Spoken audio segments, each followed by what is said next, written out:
Dear friends, I know you're there, and I'm very happy. As I was closing my eyes and followed my breathing,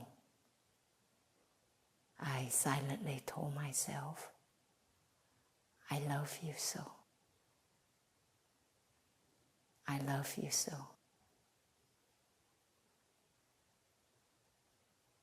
And I saw myself as a child wandering on the streets of Saigon, feeling quite sad. I saw myself standing by the bridge, thinking of dark thoughts.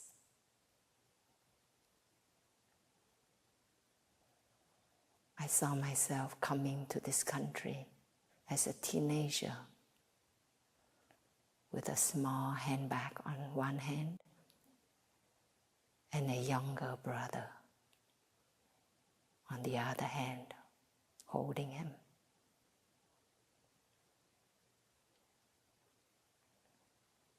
And a thought arose in me. You have come a long way. I love you so. Thank you for all the efforts you've made in life so that you can still be here. Before I came to the practice, I didn't know how to take care of my strong emotions.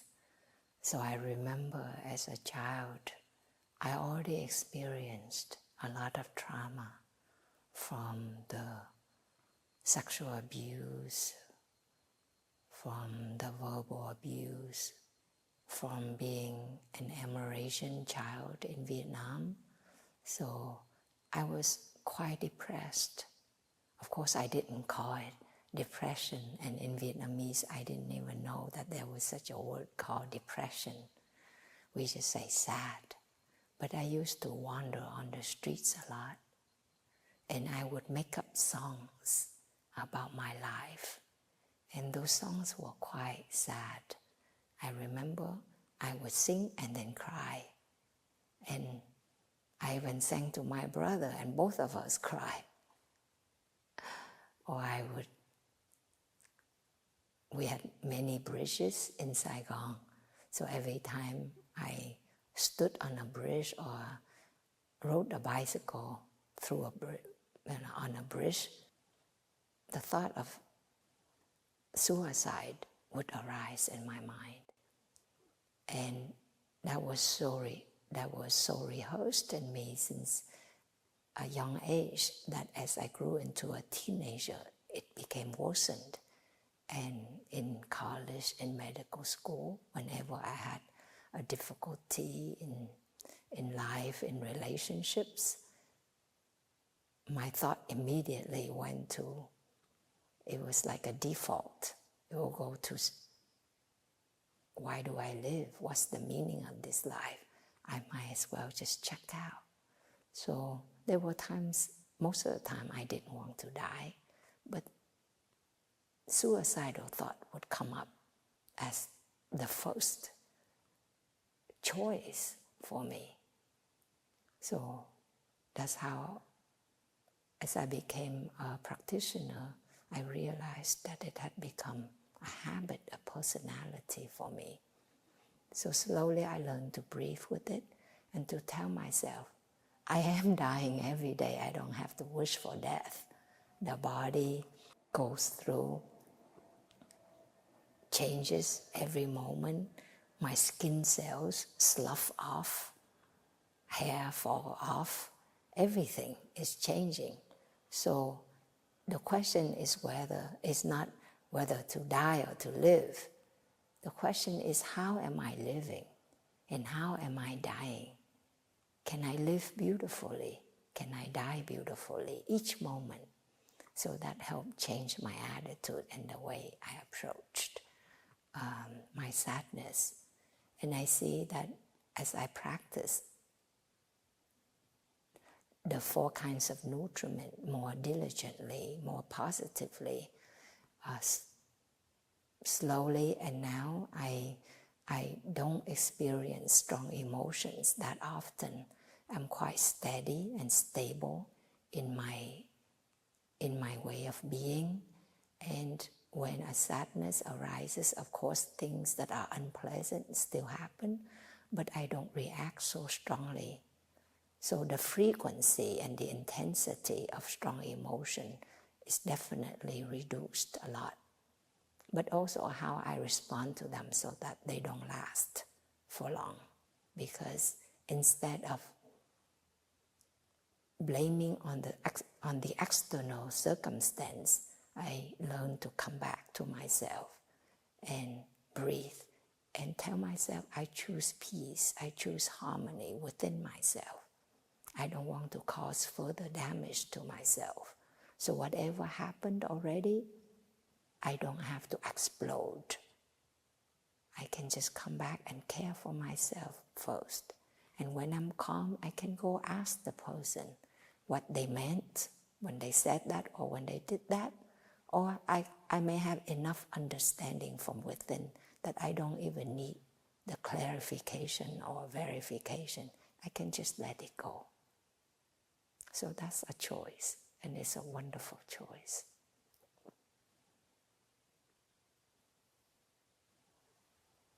All of us go through strong emotions, whether it's sadness, anger, insecurity, jealousy, self-doubt,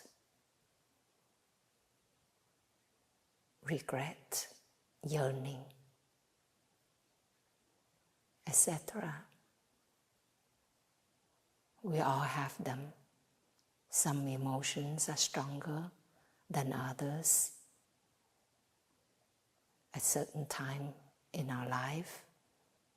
It also depends on our personality, how we express our emotions. Over the years, as a spiritual practitioner, I've learned to regard emotions, first of all, as a wave.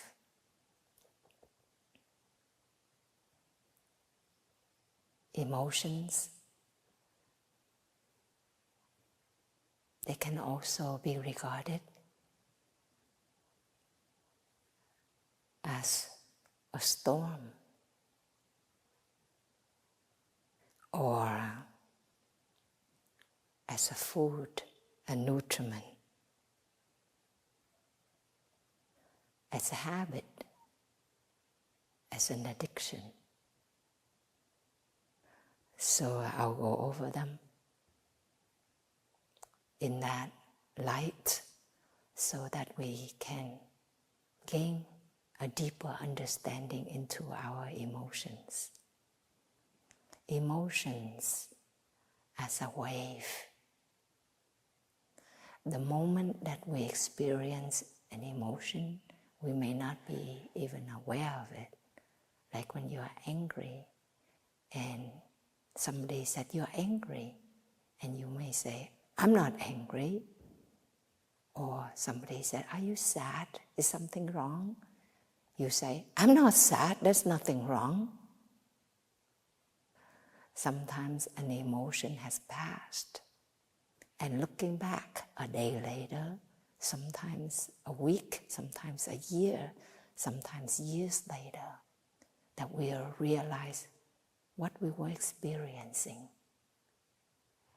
So we look at a wave. It doesn't start at a peak and it doesn't end at this trough. An emotion starts long ago underneath the surface of an ocean, the undercurrent. So many the conditions, the previous waves have pushed the water so that it builds up into this one wave or one tsunami, and it manifests. Then it comes down, but it is also the basis for another wave. It also helps build up another wave. So when we see an emotion as a wave in that way, we know we're not caught when it's full-blown, when it has quieted down, but we learn to take care of it at every point along the wave. And I like to see that when we practice mindfulness, we learn to embrace our emotion. We are like a surfer. Instead of riding on the wave forward, we actually learn to ride on the wave backward. To look at it after it has passed. And to learn which conditions that have helped build this particular wave or tsunami, how it affected our body, the tension, the fatigue, the flare of a skin problem, some physical health or mental problems, some insomnia, for example. So we look at the effects that that particular emotion just had on our body, on our thoughts, on our speech. And we slowly go backward on it and identify when it was full-blown, how did it affect me in those moments? What thoughts did I have? What speech did I use? Which kind of speech I used? And which kind of bodily actions, movements, tension that I had.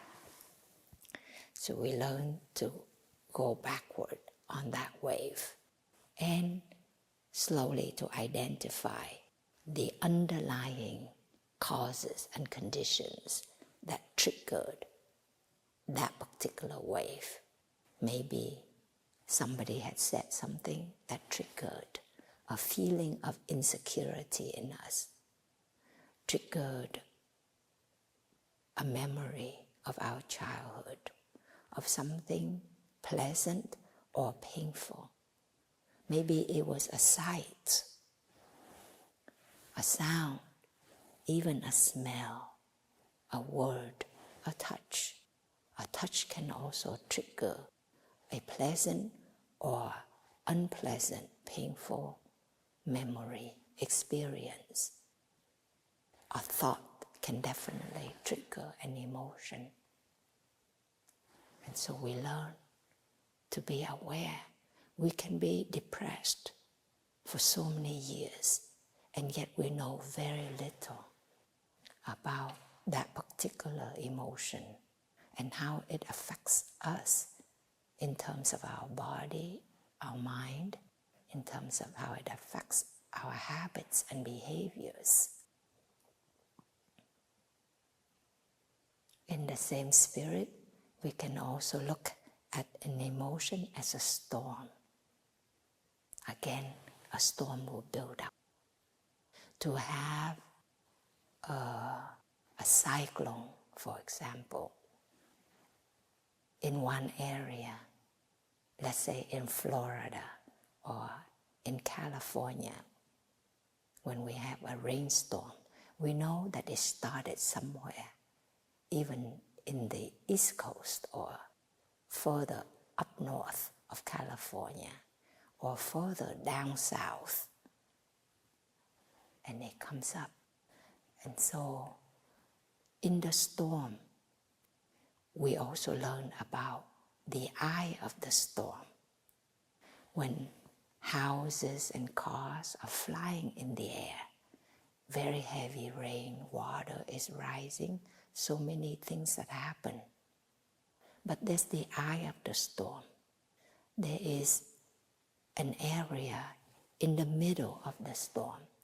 It may be even 20 miles radius that is actually quiet and calm, and little to no effect of the storm takes place in the eye of the storm. So we can also look deeply into our emotion as a storm, how it has built up the conditions, the causes that have brought about the storm. And we can see how we are swept away by the storm, by our thoughts, by our speech, by our bodily actions.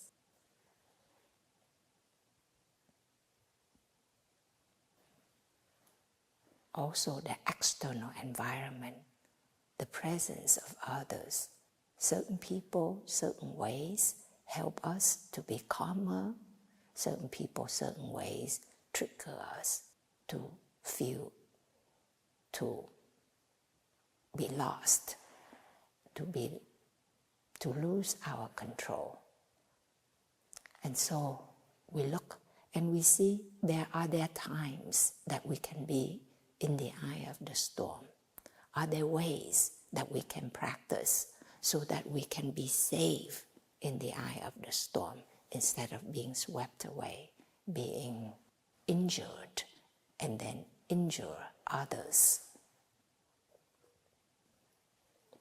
Emotions can also be regarded as a food, as a nutriment.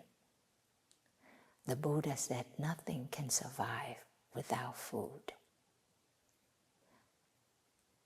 How has the depression come to be? How has the anger come to be? How has the insecurity, the jealousy, the self-doubt, the suspicion come to be? How have we fed these emotions, intentionally, often is unintentionally, unconsciously? Again, we learn that a half-life of an emotion hormone is only 69 seconds. 69 seconds, and that dose of hormone has only half of it, the quantity left in our bloodstream. So it shouldn't have that much of an effect on us after 69 seconds. And yet, how can we be so depressed for days, for months? How can we be angry and resentful our whole life? Something is feeding this emotion. And when we make time to look deeply into ourselves, we'll discover, yes, I've been feeding my emotion with my negative thinking, with my negative views, with my hurtful speech, with my violent, unkind, harmful actions. That's why my emotion has grown over the years. I've become more bitter, more angry, more depressed, more aloof, more withdrawn from life. It takes a lot of courage to look into ourselves, into our habits, and to see things more clearly. It's difficult, it's challenging to do that. But as we gain an understanding of our own thoughts, our own emotions, we will change the way we look at ourselves. Instead of seeing ourselves as victims of an external situation, circumstance, instead of seeing ourselves as victims of an emotion, we become more proactive. We see that we have a choice. Do I want to feed this emotion? Because if I don't feed it, it will not grow. Do I want to build up this wave? Do I want to fit in the storm? Or do I want to choose peace? Do I want to choose harmony in myself, in my body, in my mind, in my relationship with myself and with others? And so we become much more proactive. We learn different ways to take better care of our emotions. Emotions can also be regarded as a habit. Although most of us, if not all of us, will definitely say we want to be happy. But if we look deeply, we will see that we often side with our negative emotions and thoughts.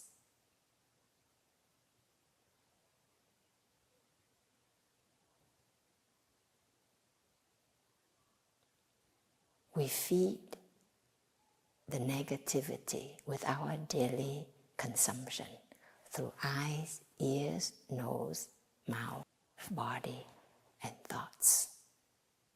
And we are addicted to these strong negative emotions physiologically. That's all we know. The body is used to it. Psychologically, we identify ourselves with these emotions. I am anger. Not just I'm angry. I am anger. I am sadness. This sadness is mine. Don't touch it. You don't understand it. You don't know. You don't know me. You don't know my sadness. That's what I used to tell my friends. And so I would isolate myself and curl up with my sadness, with my pain, instead of opening my heart to life, instead of getting help, instead of choosing to be happy, to find ways to be happy. So emotions are very addictive habits. And I treat all emotions in a similar way, whichever it may be, sadness or anger, insecurity, jealousy, etc. We can take care of them in a similar way. First of all, we practice simple recognition. The mindful breathing helps us a lot. So let us try a sound of the bell. This is a big bell in our Ocean of Peace meditation hall. You may have seen a smaller bell with the same shape, bowl shape, but small like this. This is an inviter. It can be just a stick like this. I will wake up the bell.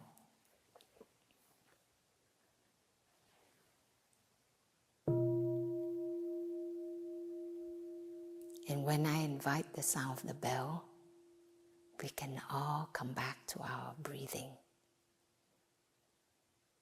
Befriending our in-breath as it is, and befriending our out-breath as it is. Befriending the breath, smiling with the breath.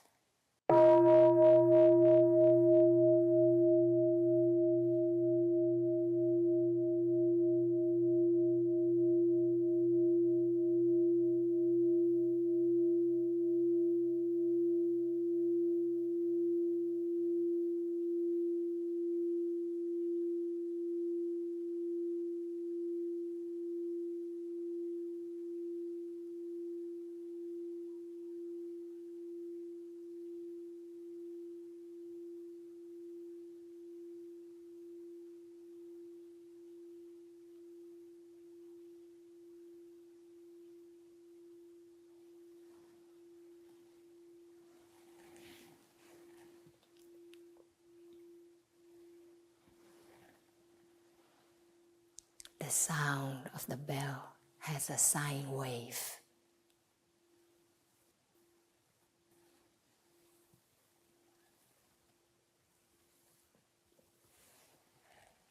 And our breathing pattern is also like a wave.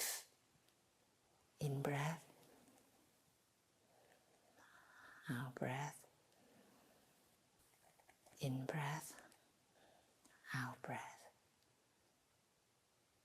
We breathe with these waves. We learn to sit up as if there's a string pulling gently from our head, helping our spine to be upright, relaxed. We open our shoulders. We rest our palms on our knees or just gently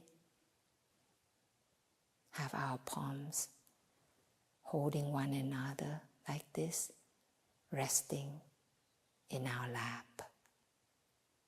We breathe and smile. Hello in breath, hello out breath. We breathe like that for a while.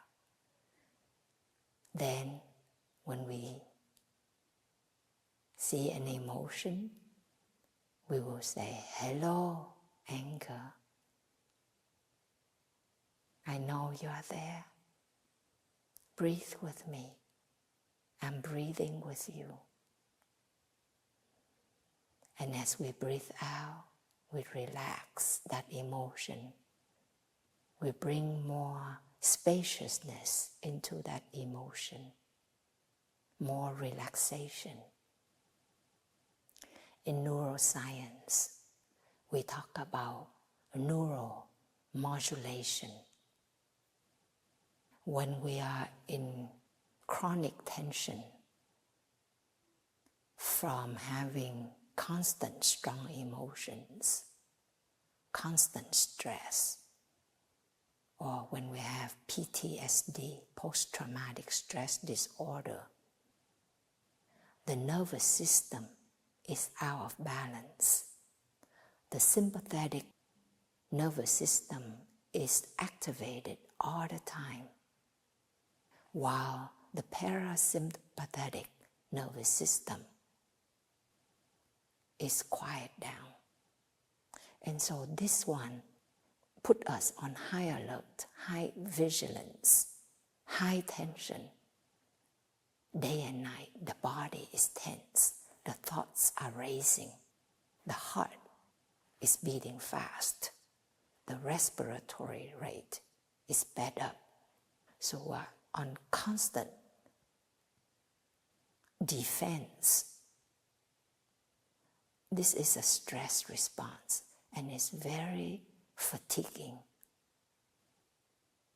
tiring, very energy consuming. So there is so much wisdom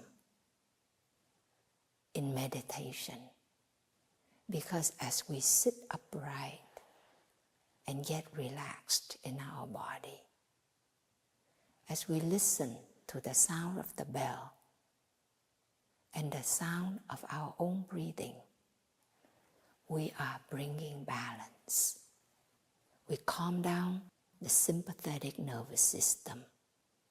The parasympathetic system now is playing a more important role, which is relaxation, calming.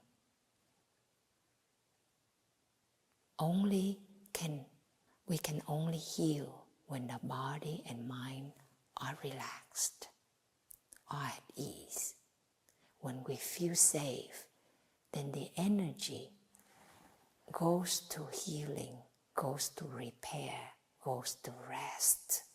It goes to growth. But if we are constantly fighting from within, then all the energy will go to fighting, to running away, to withdrawing, and there's no energy for growth and healing. So all of our mindfulness practices, from listening to the bell, to listening to our breathing, to walking gently as in walking meditation, or in eating meditation, or in deep relaxation when we lie down, every single mindfulness practice that we do is the sound of the bell. Let's enjoy it.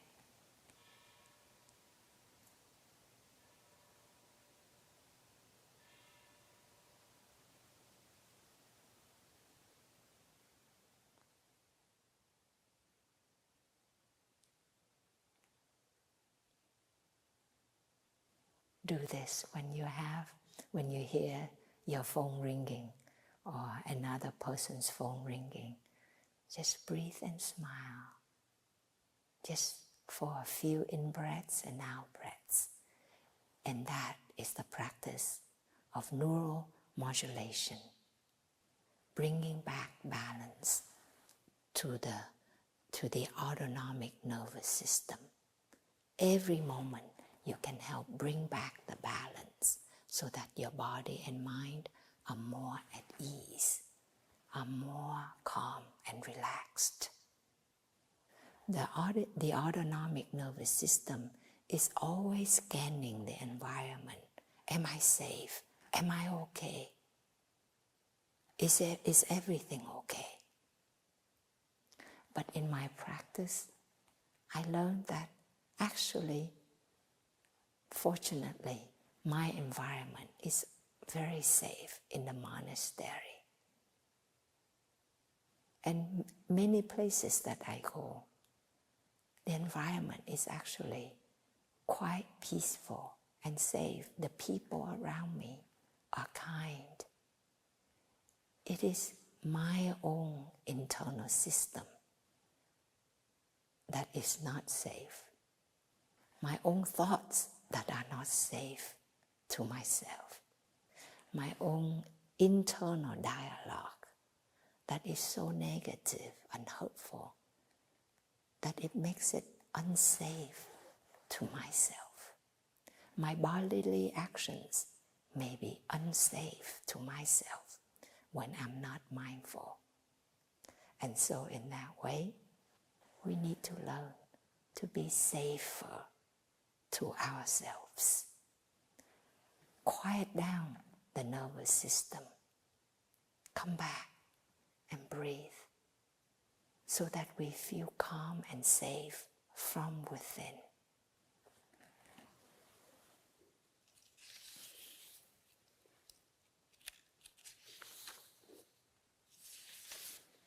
I have this wonderful drawing from a friend from Europe. She drew this. I usually talk about learning to be our own soulmate. In Vietnamese, the word soulmate is tri kỷ. Tri means to remember, to know, to take care of, to master. T-R-I. Kỷ means oneself. So a soulmate is one who remembers, who knows, who takes care of, who masters herself, himself, themselves.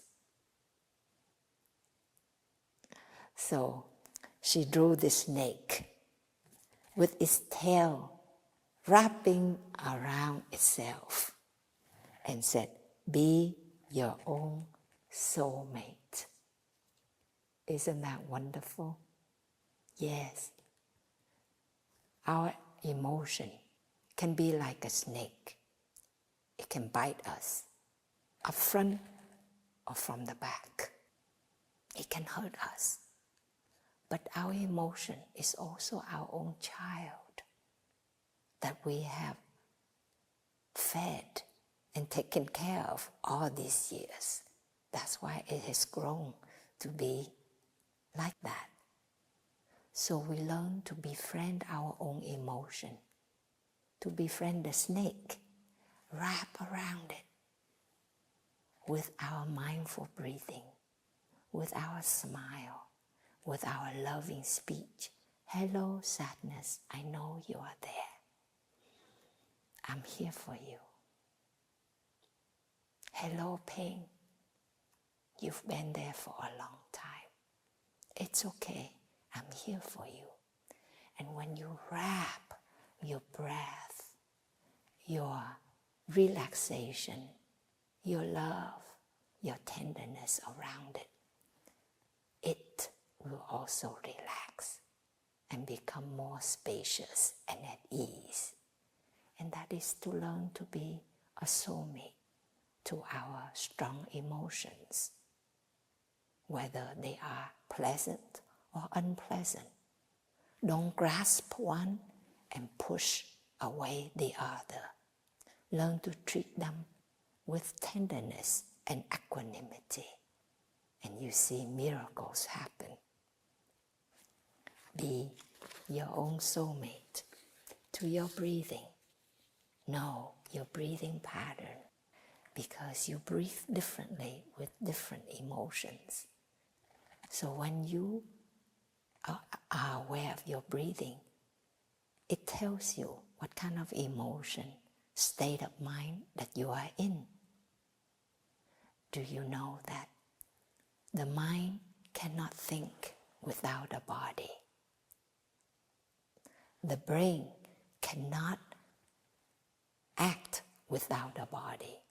So when you think of a thought, let's say sour, tamarind sour, did you swallow?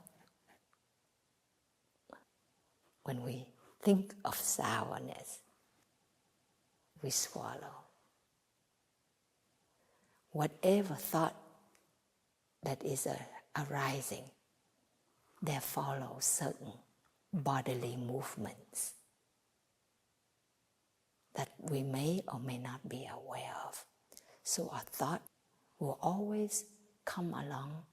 With it is an emotion and bodily movements. They always come hand in hand. We may not be aware of our thought, but we can be more aware of the feeling. But the body is most visible, perceivable. The sensations also come along with the thoughts, with the feelings. There are bodily movements and sensations. So we can learn to be aware of these two, to identify them moment to moment, so that we can be more in touch with our thoughts and our feelings, so that we can relax them. That is to learn to be a soulmate to our own body, to our own mind, and to take care of them very effectively. Another practice, because we know that emotions are fed, right, as a wave, as a storm, as a food, a nutriment, and as a habit.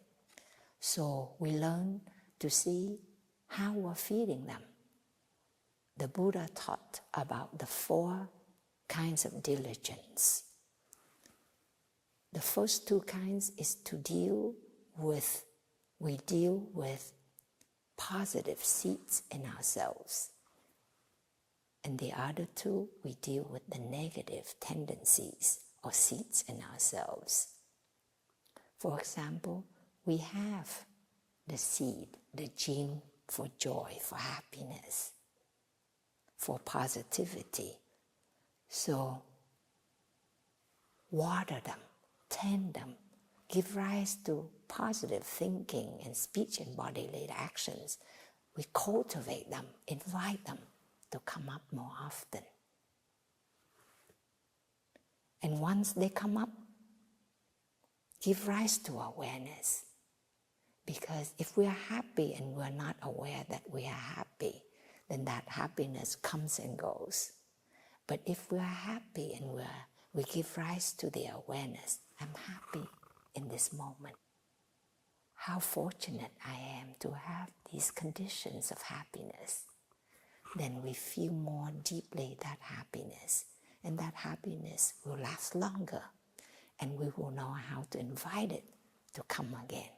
We know how to change a neutral feeling like, oh, I don't have anything to do, nothing is happening right now. Then we can turn that into a happy feeling by thinking, oh, it's so wonderful, I don't have to do anything right now. I can just sit and relax and enjoy the blue sky. I don't have pain right now.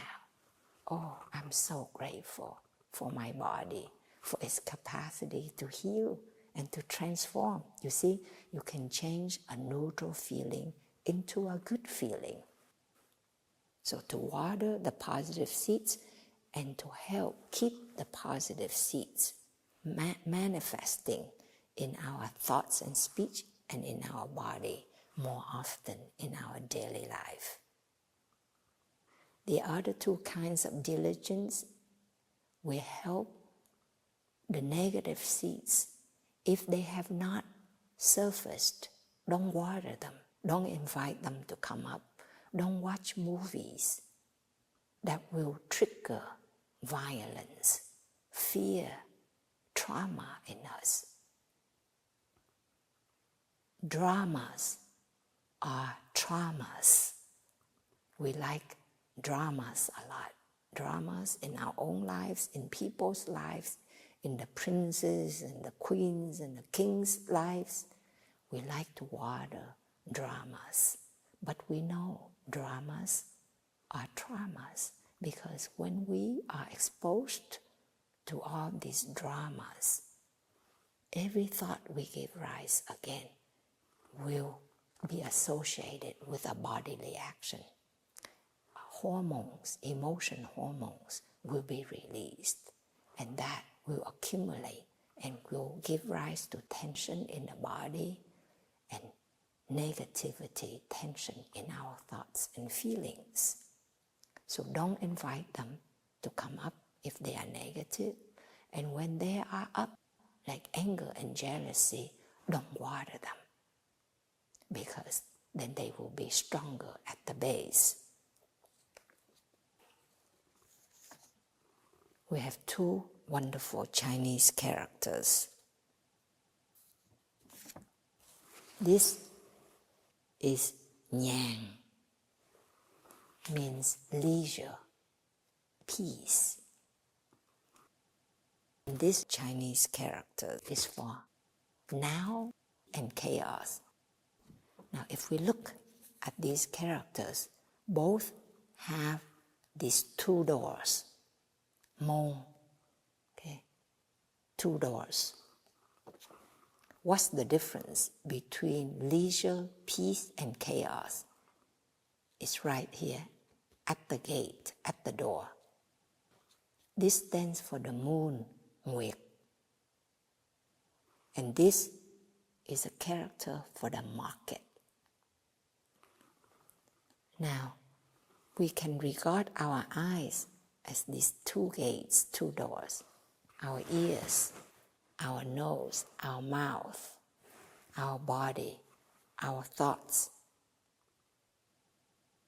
We should have the gate of mindfulness to guard what's going in our sense organs, what's going into our thinking. Because if we bring the moon, positive thoughts, loving thoughts, then we have peace and leisure. But if we constantly bring chaos into our consumption through the eyes, the ears, the nose, the mouth, the body, the thoughts, it's a market we bring in to ourselves, our body and mind. Then of course we have chaos. Our life will be chaotic. The world will be chaotic as a result. So, this is the first two diligence. to water the good seeds. And these two, we have to ask ourselves in our daily life, how do we water, how do we feed chaos? And if you watch the video that we talk about the 5 mindfulness trainings, you also learn more about consumption. Mindful consumption will help us to bring peace and leisure and joy in our life instead of chaos. So I hope you will remember this. When you go to the store, when you're listening to music, when you're having a conversation, just take a mental pause. Just stop for a moment and ask yourself, what am I watering? Am I bringing the market into myself, into my life, or am I bringing the moon?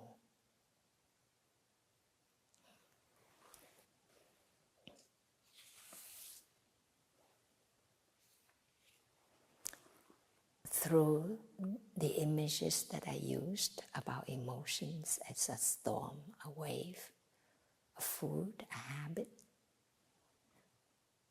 and we also learned that an emotion hormone lasts only 69 seconds. We see that emotions are impermanent. Sometimes when we feel a strong emotion, it seems like it will last forever. It's our entire life. And because it feels so permanent, sometimes it becomes so unbearable. We think about escaping it by any means possible, whether that's seeking entertainment, burying ourselves in work, escaping in relationships, in sex, in drugs, or taking our life because it's so unbearable. It's only permanent because we feed it. So we learn to, when we are feeling sad in the lying down position, breathe. Feel the rise and fall of the belly. Talk to it tenderly. I know you're there. Help me to take better care of you, my dear sadness, my dear pain. Sit up. Sit in the upright position. Bring your mind back to your breathing. You are bringing balance to your sympathetic system and the parasympathetic nervous system. Get out of the dark room. Turn off the television. Turn off your computer. Walk outdoors. Go to a park. Walk in your neighborhood, in your backyard. Sit by a tree, a big tree. Hold a tree. Lie down on the earth and breathe and feel the rise and fall of your belly. Pressing against the tree, pressing on the earth. Feeling more and more spacious. There's no boundary between your body and what's around you. Become more spacious. And you know that wave of strong emotion, it will calm down. That storm will pass. And emotion, when rehearsed time and time again, becomes so entrenched in our brain, in every cell of our body. The neural networks are like freeways. You only need one triggering factor and it goes straight there. Neurotransmitters are released, the heart rate, the respiratory rate, the whole body, the whole way of thinking and speaking and behaving are immediately there. So we need to learn to come back to our breathing. Go for a walk. Jog slowly or quickly. Change page, change the CD, change the music. You don't have to be stuck in that one. Change the environment. Some environment is not good for us. It's not nourishing us. Why do we have to stay there? Why do we have to go to people that cause us to feel insecure and undermined? Choose friends who believe in us, who show us the way, who bring us to the practice. There are so many ways. Do yoga. Young people nowadays are fixed in their electronics, are fixed on their electronics. They only use their central vision like this. We don't look around anymore. We don't see what's going on around us anymore. Only this.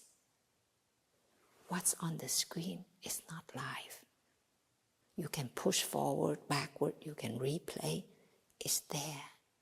It's not real. What's real is what's going on in our body, in our mind, all around us, in the world. Put these things down. I have a niece. She's only 10 years old. She has severe myopia now. She has severe astigmatism. And apparently children all over the world now, for 50%, 60%, 70% of them are developing early myopia and astigmatism because they don't play outdoors anymore. Sunlight is important for the eye development. It's important to the development of the whole body and mind. Because children are indoors, because they are babysat with electronics so that we, the adults, can do work. And so they only focus, and they focus so much that it affects their eye development. And it's not just severe myopia and astigmatism that is dangerous. It puts them at risk for retinal detachment, macular degeneration, glaucoma, conditions that will lead to blindness. I'm so sad every time I think of this, about my niece and about the children all over the world. So as adults, our lifestyle, the way we use electronics, the way we take care or not take care of our emotions, of our thoughts, of our body and minds, that is our inheritance. That is our legacy for our children. They watch us. They watch us and they learn from us and they repeat the cycle. So we need to know how to help them, feed themselves more positively so that they can have better mental health. They can care for their strong emotions as friends, as soulmates. Whatever that is rehearsed so long, it becomes habits. It becomes an addiction. And a habit will become our personality. I tell this to the teenagers, you know. You rehearse your game playing, your electronics usage. That becomes your habit, which becomes your personality. Oh, I'm like that. That's how I am. That's who I am. And a personality will lead to our destiny. So my dear ones, I hope that this short sharing can help you gain some insights into your emotions and also can help you start a journey of self-exploration, self-healing. Sometimes we are so used to an emotion we cannot imagine what life would be like without that strong emotion. And we even resist peace and happiness. But I can assure you, I can reassure you that as you practice to embrace and transform and heal these emotions, spaces are open up for life. You can be with what was, that happened in your childhood, in your life. You can hold it without having to be swept away by it. You can regard your life with tenderness and gratitude because you have learned from it. You can live your life. This is all we have. Every present moment is what we have. It carries the past and the future right here and right now. And we can hold this present moment as a soulmate to this present moment. And thus we can heal and transform the past, and we can affect the future in a positive way. We may regain trust and confidence in our own capacity to be with what was, what is, and what will be. And that is a deep, deep happiness. It's a great power. Enjoy being a soulmate from within, my dear ones.